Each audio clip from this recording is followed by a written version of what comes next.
Assalamualaikum warahmatullahi wabarakatuh. Pada Habibana Jindan, Gus Baha dan semuanya, langsung saja mengikuti daripada apa yang disampaikan Gus Baha, yaitu gerakan Cangkem Elek. Alhamdulillah tempat kita di daerah Bogor khususnya bertempat yang berseberangan dengan beberapa faham yang macam-macam, dan itu mustajab gerakan Cangkem Elek untuk menghadapi mereka ngoten Gus. Terus kulot nggih nyuwun ijazah terus mewakili sedaya, dan yang kami kalih mumpung teng mriki kan ingkang didhawuhaken Gus Bawau fasilitas dinggo fasilitas nyuwun fasilitas ijazah ngrungokke tafsir Jalalain ingkang teng YouTube. Dados nyuwun ijazah ingkang kathah niki. Ambil ijazah yang banyak, fasilitas dari apa yang jadi tadi disebutkan beliau, fasilitas, masyhad dan semuanya. Jadi kita memiliki cara fikir yang enteng, yang enak. Dan mumpung wonten ijazahipun, nggih kula suwun ngoten Gus Bang. Ngoten cekap semanten. Assalamualaikum warahmatullahi wabarakatuh. Assalamualaikum warahmatullahi wabarakatuh. Gus Baha, saya Nawawi Bahrudin. Kalau secara organisasi saya dari PCNU Kota Tangerang. Saya Mustasar. Bersyukur sekali saya bisa berjumpa dengan Gus Baha dan Habib Jindan, yang beliau ini keduanya adalah idola saya. Kalau boleh ngaku, saya ini ngaku sebagai santri kalong virtual via YouTube Gus Baha dan Habib Jindan. Jadi apa namanya, sejak kecil saya ini dididik secara tradisi tasawuf yang agak sangat keras begitu ya. Kalau saya boleh cerita nih, ada ponakan saya nih Ustaz Samsuri, kami tuh keluarga besar kami tidak ada yang dulu miara TV Gus, televisi nggak ada, bunga bank juga susah gitu, musik itu haram, speaker ini juga haram nih dulu. Nah perkembangannya kemudian sampai semakin besar, ada idola-idola kami yang agak keras begitu melontarkan kritik kepada pemerintah, yang kemudian itu membuat saya galau gitu ya, kenapa ulama-ulama kita bersikap terhadap pemerintah keras memberikan kritik. Nah saya menemukan jawaban bertemu dengan Habib Jindan via YouTube tentunya dulu ya, walaupun saya kebetulan pernah juga silaturahim, kemudian juga dengan Gus Baha. Ini ada perspektif yang berbeda gitu ya, antara relasi ulama dengan umaro. Pendekatannya itu tidak yang kritik, yang bukan sekedar kritik tapi adalah menghujat. Nah ini saya temukan formula yang sangat menjawab kebutuhan saya pribadi, sehingga istri saya ini udah mulai cemburu sama Gus Baha karena saya terlalu sering nonton YouTube Gus Baha. Gitu. Nah yang kedua soal sanad ya, salah satu bukti saya pernah dengar cerita Gus Baha, agama itu adalah bir riwayah, oleh karena itu perlu sanad. Nah saya merindukan bersanad dengan Gus Baha nih, tapi kan saya bukan santri yang secara langsung, oleh karena itu dalam kesempatan ini saya ingin minta rukhsah sebetulnya Gus dan Habib. Kami ini kalau boleh mewakili diakui sebagai murid Gus Baha, bisa bersanad walaupun dalam pertemuan tatap mukanya saat ini aja baru. Mudah-mudahan ke depan bisa dilanjutkan. Terima kasih Gus. Assalamualaikum warahmatullahi wabarakatuh. Nggak apa-apa Ustaz, sahabat aja sekali ketemu Nabi langsung jadi sahabat kok. Baik, Gus Baha barangkali duluan. Kiai Abdurrahman Sahal, Kiai Ustaz Nawawi. Gus sing bagian ngeleng-ngeleng. Iya. Hafal saya Gus. Iya. Begini ya, masalah cangkem elek tadi ya. Bakat tuh sampean? Sudah, alhamdulillah sudah bakat. Karena kalau lewat Habib Jindan tidak pantas, beliau biar sempurna saja, tidak usah sanad itu. Jadi begini, dulu ketika Sulhul Hudaybiyah itu kan umat Islam sedikit sekali, terus dipaksa untuk pulang dari Mekah, tidak boleh umroh. Terus sahabat berkomitmen berani mati bela-belain Rasulullah SAW. Ketika berani mati ini digojlok sama orang musyrik. Jangan-jangan setelah kami perang betul, kamu meninggalkan Muhammad. Ini yang omongannya orang musyrik. Abu Bakar, itu semua ulama tahu kalimat itu, cuma tidak usah diterjemah. Umsus bidrollat katanya. Itu adalah Abu Bakar yang ngetikan itu. Karena memang ekstrim. Terus kedua, ada orang Bedui itu ngukur seorang nabi itu dengan hal-hal yang kurang baik. Misalnya begini, ya Muhammad, kamu ngeklaim tahu berita langit, coba unta saya yang hilang itu di mana? Katanya tahu berita langit, sekarang tahu nggak unta saya hilang itu di mana? Mobil saya di mana? Begitu juga ketika untanya hamil, bunting itu tanya, Muhammad, kalau kamu nabi katanya tahu berita langit, kamu tahu isinya yang di unta saya ini? Itu ada sahabat yang saking nggak kuatnya demi bela nabi itu, udah kalau tanya gitu tanya saya terus si tadi orang tadi dibilangin sahabat, nazauta 'alaiha fakanat minha sakhlah. Jadi intinya ini Habib Jintan biar senyum-senyum aja. Jadi intinya kadang ad-difa sama orang-orang gitu mau tidak mau nggak ada pilihan itu. Kalau yang ma'ruf di Quran ya uffil lakum wa lima ta'buduna min dunillah. Jadi ketika Nabi Ibrahim, ini sering saya patah-patah supaya tidak paham semua karena ini sanad kurang baik. Tapi kebutuhan gitu. Biasanya yang minta itu yang jenisnya ya, seperti ini yang sudah cangkem elek cuma butuh legitimasi gitu. Jadi dia butuh nggak tanggung jawab, dilimpahkan ke saya. Kalau saya kalaupun salah kafaro saya banyak. Saya kan ngapalin Quran. Kalau orang itu hafal Quran, inna wa ta'ala la yu'adzibu qalban wa al Quran. Kalau kamu sekali salah, adabnya banyak. Kalau saya punya penawar banyak itu. Jadi faja'alahum judadan tadi. Siapa yang memecahi berhala ini? Kata Ibrahim, ya yang bawa kapak. Kenapa mecahin? Mungkin sentimen dia ingin disembah sendiri katanya. Tanya yang bawa kapak. Kata orang-orang kafir, kamu kan tahu berhala itu tidak bisa ngomong, masa disuruh nanya gitu. Otak kamu di mana? Nggak bisa ngomong, nggak disuruh nanya. Otak kamu di mana? Terus Ibrahim balik ngendikan, balik mengatakan uffil lakum. Otak kamu lalu di mana? Kayak ditanya aja tidak bisa jawab kok kamu sembah. Jadi di beberapa kesempatan sahabat belain Nabi sampai gitu. Jadi banyak orang Bedui, orang-orang peradaban, karena Nabi itu memang nyatanya mendapat berita dari langit. Mereka terus itu dijadikan alasan. Unta saya hilang di mana Muhammad? Ini di mana? Unta saya ini hamil, itu bentuknya kayak apa? Katanya kamu tahu berita langit. Masa gini aja enggak tahu? Ya terus tadi. Saya enggak tahu, sahabatnya mungkin kayak jenengan enggak tahu saya. Terus dia ambil, udah tanya saya aja. Nazauta 'alaiha fakanat minka minha sakhlah. Nazauta itu sudah paling anaknya ya, kayak kamu lah, kamu yang nazauta 'alaiha, enggak usah diterjemah nazauta 'alaiha itu. Tapi potongan-potongan gini tahu kira nazauta 'alaiha itu kayak. Artinya ya memang dalam banyak hal memang nggak bisa dihindari hal-hal seperti itu. Ya tapi tentu yang suasananya ilmiah bukan hadzun nafsi ya, suasananya yang ilmiah bukan apa? Hadzun nafsi. Karena kadang-kadang memang mau tidak mau kayak ya tadi orang-orang yang menghujat Nabi, orang-orang yang apa itu. Kadang-kadang paling efektif itu ya jawab seperti itu. Ya, jawab seperti itu sudah berapa tadi? 3 kan? Nah, itu bukti bahwa kadang-kadang itu nggak ada pilihan dalam menjelaskan. Ya, nggak ada pilihan dalam menjelaskan. Ya, maksudnya seperti itu, tapi tidak tahu saya. Daripada anggap Wijidan kan kasihan. Saya aja yang jawab. Nah, terus tadi yang Jalalain rutin sanad saya memang sebetulnya kalau saya boleh milih di mana-mana sanad tuh ngajinya utuh. Saya dulu ngaji Mbah Mun itu mulai Jamul Jawami, Fathul Wahab banyak. Sebagai keluarga Quran, bapak saya itu hafal Quran tuh kayak Fatihah, ma'ruf itu di daerah saya. Tidak ada orang hafal Quran kayak Fatihah kayak bapak saya itu.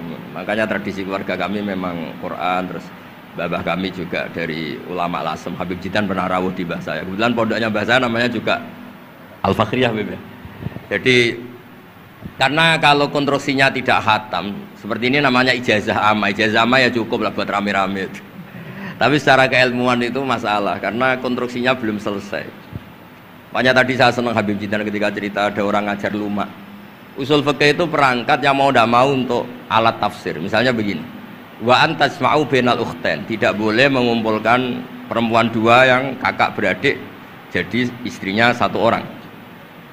Itu bainal ukhtain itu min itlaqil ba'di wa iradatil kul, yang dimaksud Allah adalah mengumpulkan 2 orang yang ada hubungan mahram.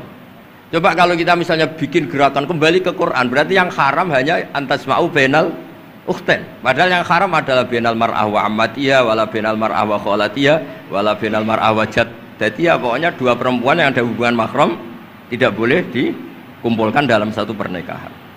Bayangkan kalau orang tidak ahli usul fikih kemudian dia mentafsirkan Quran, terus dia hanya pegang wa antasma'u bainal ukhtain. Itu juga anak tiri.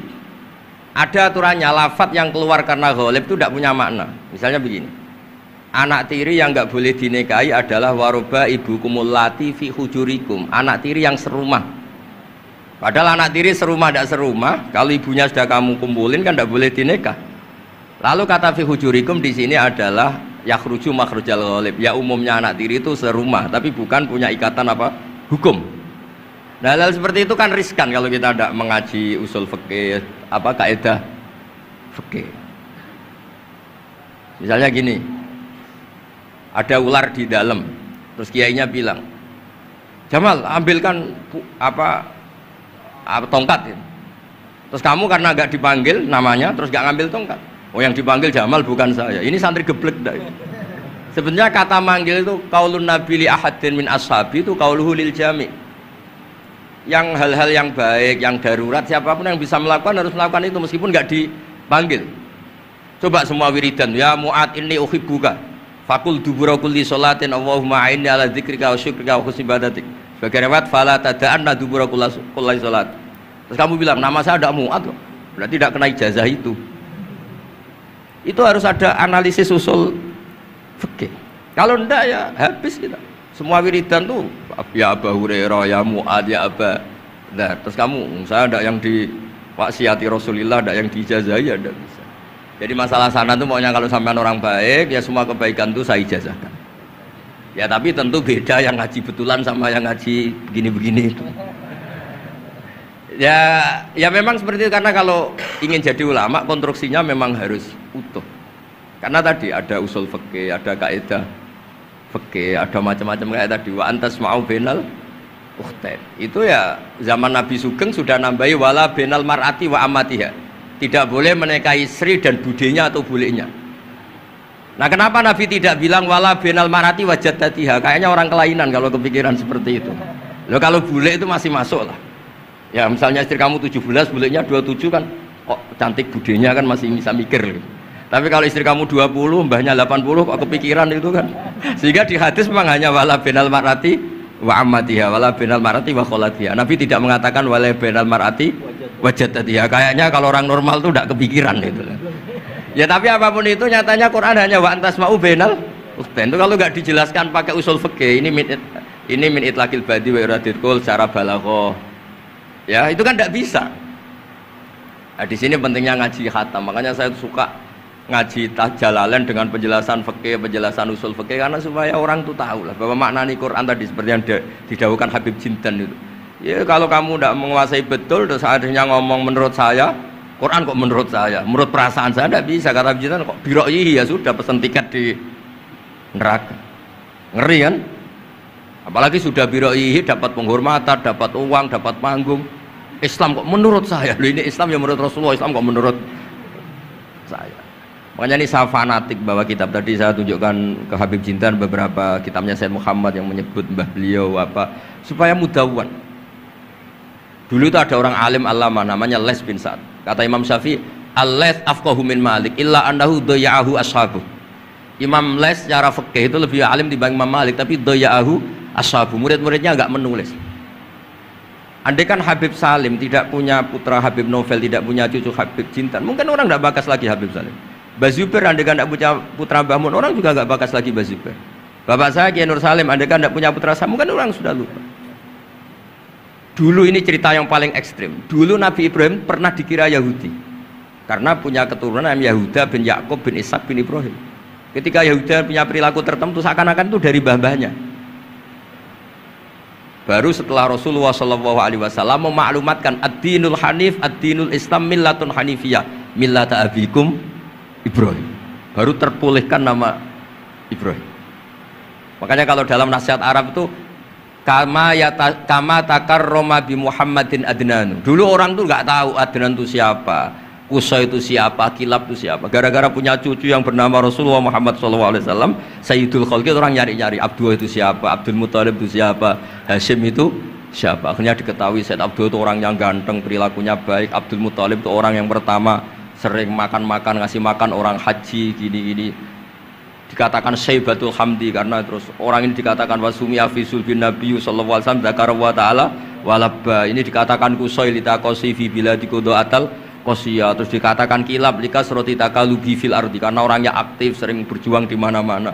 Terus jadi makanya kalau jenengan punya anak punya cucu didoakan jadi orang baik karena status anda ini tertera cucu-cucu anda. Lho nggih misalnya bapak sampean alim terus putune nak domino di situ, mabuk-mabuk di situ. Itu disatakan makam keramat apa tempat mabuk. Nah, makanya dzurriyyah ini penting. Makanya ketika Allah memberi hadiah pada Rasulullah Muhammad SAW kepada semua nabi, itu disebut wa ja'alna dzurriyyatahu humul baqin. Ketika dikatakan kalimat tauhid juga wa ja'alaha kalimatam baqiyatan fi aqibi.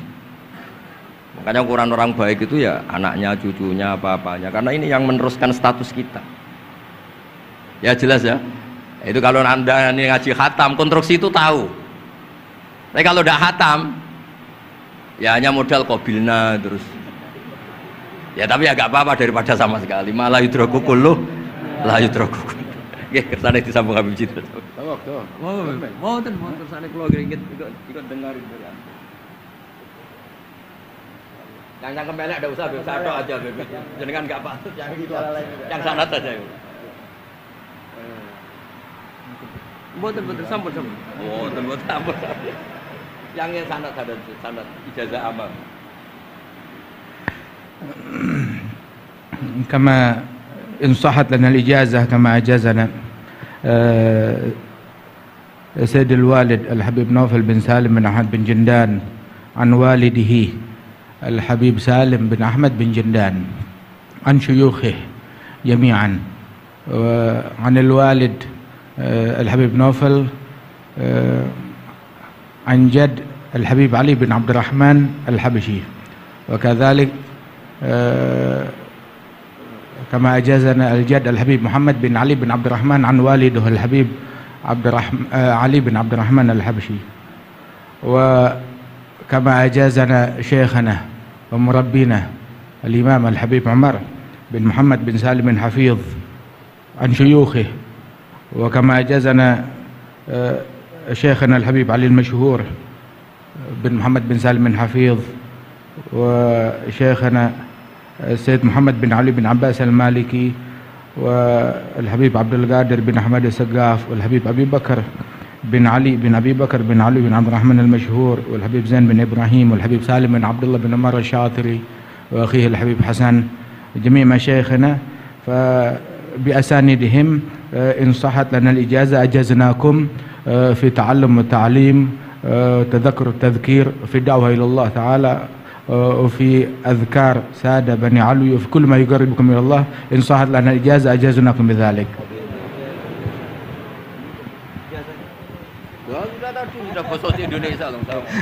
Jadi ijazahnya Gus Baha pakai bahasa Indonesia kan. Jadi kita belum qabil tuh tadi. Insyaallah ya, insyaallah. Ada al-idnu bima'na al-ijazah, insyaallah. Jadi sudah diizinkan yaitu ijazah cangkem elek tadi dengan ijazahnya pengajian beliau lewat medsos, insyaallah bil izin ya, karena kalau kita mengaji kitab itu tidak perlu ijazah lagi sebetulnya kalau udah qiraatan ala syekh bimana idnuhu wa ijazatuhu insyaallah. Dan sanadnya tadi sudah diberikan juga oleh Habib Jindan dari para guru beliau, dan mudah-mudahan kita beroleh manfaat dan barokah dengan majelis ini, dengan begitu banyaknya ilmu dan ma'rifah yang kita peroleh. Bahkan kita julus mujalasatul alim, ini termasuk juga dalam kebaikan yang kita dapatkan di hari Asyura ini. Dan karena di dalam Asyura itu ada zur aliman, ziarahi orang alim, dan kita sudah melakukan itu dengan ziarahnya dengan Habib Jindan dan Gus Baha. Dan insya Allah mudah-mudahan kita semua pulang ini beroleh banyak gembolan pahala ya, insya Allah ya, gembolan pahala dan ijazah dari kedua beliau insya Allah ya.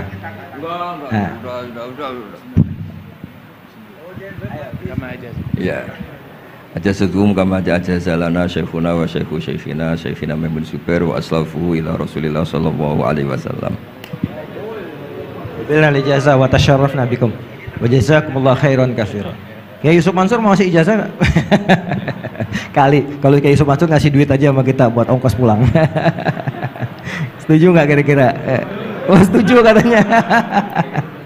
Baik, baik. Alhamdulillah majelis kita berjalan begitu lancar, mudah, tidak ada gangguan kendala dan semuanya pasti karena barokah para masyayikh kita, para ulama-ulama aslafun saleh yang telah meridhoi dan ridho dengan majelis kita ini. Kita doakan guru-guru kita yang ada di depan ini, beliau-beliau semoga selalu diberikan sehat, panjang umur dalam doa, dalam memberikan manfaat dan ilmunya kepada kita semua, dan menjadikan kita semua yang ada di majelis ini juga selalu menjadi tullabul ilm yang istiqomah, yang selalu meneruskan, insya Allah kita teruskan kepada generasi penerus kita, anak-anak cucu kita dalam tradisi keilmuan ahlu sunnah wal jamaah yang insya Allah akan selalu eksis di bumi Nusantara ini. Amin ya rabbal alamin.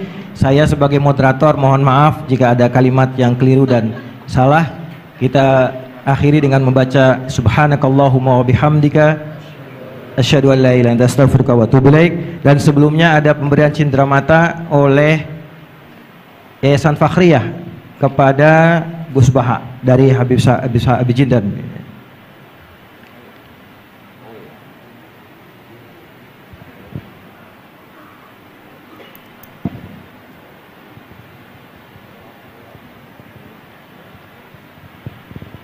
Sallu ala Nabi Muhammad. Kita senang dengan keberadaan beliau berdua ini, Masya Allah. Dan yang kedua dari Majelis Silaturahim diserahkan oleh Ustadz Mustafa Ismail. Fadhal, silakan.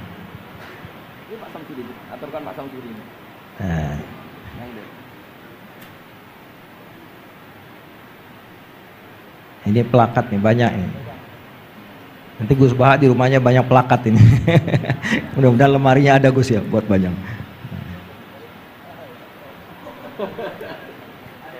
Buat Habib Jindan juga dan buat Gus Baha. Baik.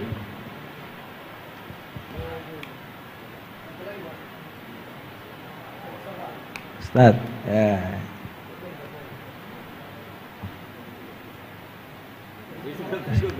Nah, saking girangnya sama Gus Baha sampai lupa plakatnya mesti kasih. Salaman duluan, plakatnya belum. Baik. Baik, alhamdulillah, alhamdulillah. Alhamdulillah kita tutup majelis kita dan sekali lagi kami mohon maaf atas segala kesalahan dan kekurangan. Adanallahu wa iyyakum ajmain. Kita setelah ini ada majelis rohah nanti dipandu oleh MC. Dan saya sebagai moderator pamit diri dan assalamualaikum warahmatullahi wabarakatuh. Nah itulah teman-teman, sedulur-sedulur semua tentang ngaji kita bersama dengan Gus Baha pada kali ini. Gus Baha satu majelis dengan Habib Jindan bin Novel bin Salim bin Jindan ya. Dan kali ini beberapa catatan yang bisa kita sajikan atau kita catat dalam rangkuman ngaji kita kali ini. Yang pertama, ternyata gerakan cangkem elek itu efektif di Jawa Barat. Daerah Jawa Barat itu ternyata gerakan cangkem elek yang digelorakan oleh Gus Baha ini ternyata efektif di sana. Kemudian relasi ulama dengan umarok itu bagaimana jika ulama itu mengkritik dengan cara menghujat umarok. Itu merupakan suatu hal yang tidak diperbolehkan seperti halnya kemarin ya. Kemarin itu kan bahwasannya Nabi Musa itu saja ketika mengingatkan Fir'aun itu harus dengan cara yang baik. Nah bagaimana jika ulama mengingatkan umarok itu juga harus dengan hal yang baik. Jangan menghujat apalagi mengejek ataupun menghujat umarok itu tidak baik. Kemudian yang ketiga, kami semua tadi diwakili oleh yang santri kalong virtual itu meminta diakui sebagai murid dari Gus Baha dan Habib Jindan. Ini terwakili untuk semuanya. Kemudian sanad cangkem elek penting ketika menghadapi cangkem elek pula, berdasarkan dengan beberapa cerita. Yang pertama, saat Rasulullah itu dilarang umroh oleh orang-orang musyrik, itu para sahabat yang membela Rasulullah itu sampai mengeluarkan ya cangkem elek lah biar menghalau dari serangan-serangan dari orang-orang kafir atau orang-orang musyrik tadi. Kemudian cerita yang selain itu, saat Rasulullah diminta untuk meramal membuktikan kenabiannya oleh orang Baduy dengan cara meramal tadi itu ya kambingnya hamil itu ya, pokoknya kayak gitu. Itu sampai sahabat Nabi yang mengatakan bahwasanya kambingnya itu akan seperti orang Baduy tersebut gitu, untuk ya pakainya jangan elek juga gitu. Kemudian yang terakhir adalah saat Nabi Ibrahim menghancurkan berhala, itu yang paling bagus itu, karena memang logikanya mantep banget itu. Gerakan cangkem elek ini dalam banyak hal memang tidak bisa dihindari, tetapi itu dilakukan, gerakan cangkem elek ini dilakukan ketika tidak ada pilihan lain dan tidak memenuhi ataupun tidak menuruti hawa nafsu pribadi. Orang karena ngudung gitu loh, bukan karena ngudung, bukan karena marah, tetapi ya memang untuk menghalau cangkem elek dari orang-orang kafir gitu kan, dari orang-orang yang bukan orang kafir, orang-orang yang menghujat gitu. Itu ya bagus untuk bisa dilakukan asalkan tidak ada pilihan lain, itu pilihan akhir lah. Kemudian ijazah ngaji Jalalain itu diijazahkan oleh Gus Bah tadi secara ijazah amma. Ijazah amma itu ijazah yang untuk rame-rame ya, untuk semuanya gitu.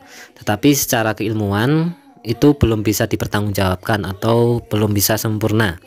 Kalau untuk sempurna itu harus ngaji serius dengan cara secara utuh langsung mondok di pesantrennya Gus Bah atau mondok di tempat lain, di pesantren lah intinya. Kalau ngaji secara online itu ya cuman ijazahnya ijazah amma tadi, ijazah untuk yang penting melakukan kebaikan gitu, daripada melakukan hal yang lain kan mending ngaji gitu. Kemudian selanjutnya sesuatu yang baik yang bersifat darurat, dalam keadaan darurat itu semuanya itu harus melakukan atau ya melakukannya kebaikan tersebut walaupun tidak dipanggil namanya. Misalkan ada orang jatuh, perempuan itu jatuh kemudian tidak sadaran diri, walaupun itu bukan mahram, bukan muhrimnya, tapi ya tetap karena itu kebaikan ya harus dilakukan gitu, meskipun tidak diminta ya, dari itu kan darurat intinya. Kemudian selanjutnya yaitu kalau ini Gus Bah ya, Gus Bah masalah sanad. Kalau misalkan Gus Bah mengatakan kalau masalah sanad ini, kalau teman-teman atau kita semua ini orang baik, semua sanad kebaikannya juga diijazahkan. Tadi kata-katanya kurang lebih begini, masalah sanad, kalau kalian orang baik, semua sanad kebaikan saya ijazahkan, tetapi tetap beda antara ngaji langsung dengan tidak langsung. Ya intinya semua kebaikan itu sanadnya sudah diijazahkan oleh Gus Bah kepada kita semua, asalkan kita ya untuk hal-hal yang baik gitu. Kemudian jika kita mau jadi ulama, itu sanad melalui ngaji online itu nggak bisa ya, karena konstruksi sanadnya harus utuh sempurna. Tetapi kalau untuk kebaikan amal ya tidak apa-apa, tidak, asalkan tidak untuk berfatwa ya boleh-boleh saja, sudah diijazahkan, sudah disahkan oleh Gus Bah. Kemudian tadi juga dijelaskan bahwasanya pentingnya punya putra atau murid penerus yang bisa meneruskan perjuangan dari seorang wali atau seorang yang alim alamah ya, karena jika tidak ditulis atau tidak mempunyai dzurriyyah atau mempunyai murid, itu ilmu ulama yang hebat itu akan hilang, termasuk sejarahnya juga.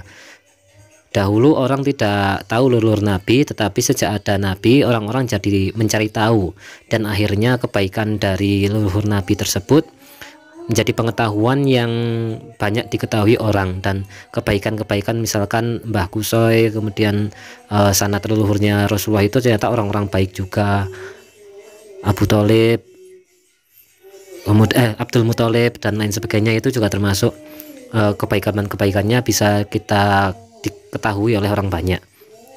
Kemudian makanya urusan ukuran orang baik atau tidak itu tergantung pada dzurriyyahnya, tergantung pada penerusnya, karena status identitas nasib kita tergantung anak cucu kita nanti. Kalau anak cucunya baik ya otomatis status kita akan menjadi baik, karena ya memang masa mau cucunya kan baik gitu kan, nanti kebaikan-kebaikan kita yang akan dilihat, bukan keburukan. Tapi kalau misalkan anak cucunya buruk ya identitas kita ya sebaik apapun akan jadi buruk gitu, karena identitas seorang itu atau statusnya itu tergantung nasab dari anak cucu kita. Kemudian Habib Jindan itu tadi dilarang oleh Gus Baha untuk ikut cangkem elek, karena yang cangkem elek biar Gus Baha saja dan murid-muridnya.